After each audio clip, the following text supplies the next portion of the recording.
And if this continues, in 10 or 15 years, you won't be watching the U.S. stock market, you'll be watching the Chinese markets. And they will be determining whether our companies survive. It'll be us. It'll be us on the outside looking in. And then Americans are going to wonder, why do we no longer invent great things?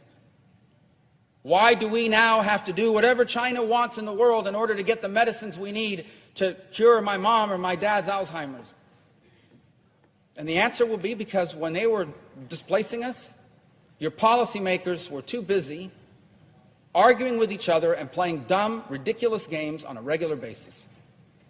Meanwhile, China was focused like a laser with a plan, and they executed on it. This is not a game.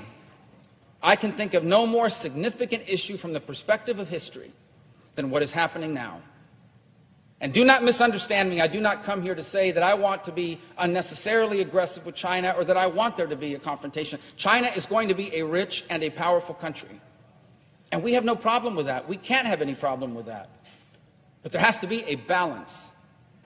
It cannot be a China that is rich and powerful and an America that is weak and not prosperous.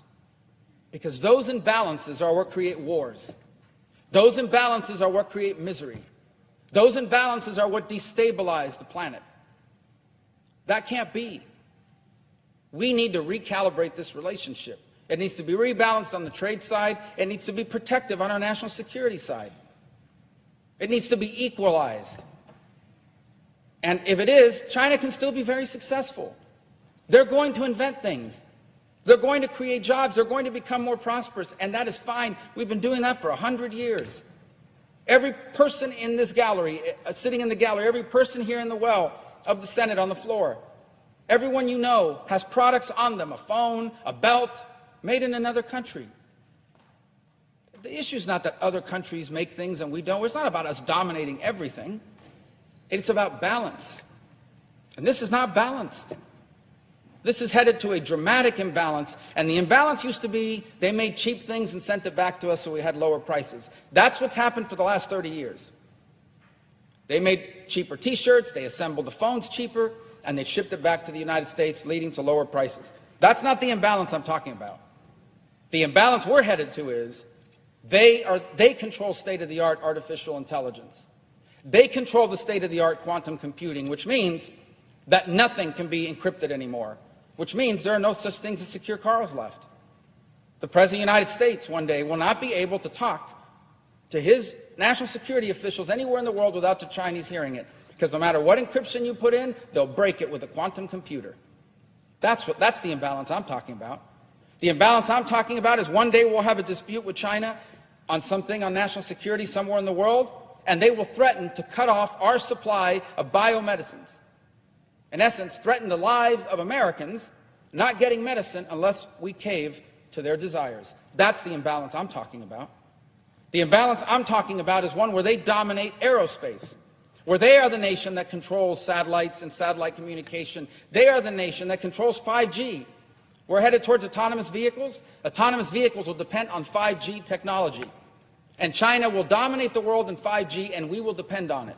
So we're going to build a fleet of autonomous trucks and autonomous cars, and none of them will work if the Chinese decide to shut it down because they dominate that field. That's the imbalance I'm talking about. And if this all sounds fantastic, apocalyptic, look it up. Research it. And I promise you, you will not find a single person versed on this topic that would disagree with what I'm saying. This is the threat that we face, and we are not facing it squarely. So I would advise those who cover this issue to stop covering it as a political issue. There are some things so important to this country that I don't care what the politics of it are, and most of my colleagues don't either, because these are definitional things that will define the 21st century. I would advise us not to cover this as a purely economic issue, because there is a way to grow the trade gap in the short term. We can sell them a lot more of the things China is willing to buy anyway. They don't intend to lead the world in those things in exchange for them dominating us in the long run. Get rid of the short-term thinking and start thinking our competitor has a 50, 100, 20, and 5-year plans. And we don't even know what we're going to be talking about next week. It is time to wake up to this threat. because we have two ways forward. There can be a balanced relationship between two great powers, leading to a world that is stable and secure and prosperity, or we can have an imbalanced world in which a rising power in China does so at the direct expense of a falling status quo power in the United States, and that instability will lead to conflict and a way of life for Americans that we will find unacceptable. And then it will be too late. And then we will have to explain, maybe to our children and most certainly to our grandchildren, why the America we grew up in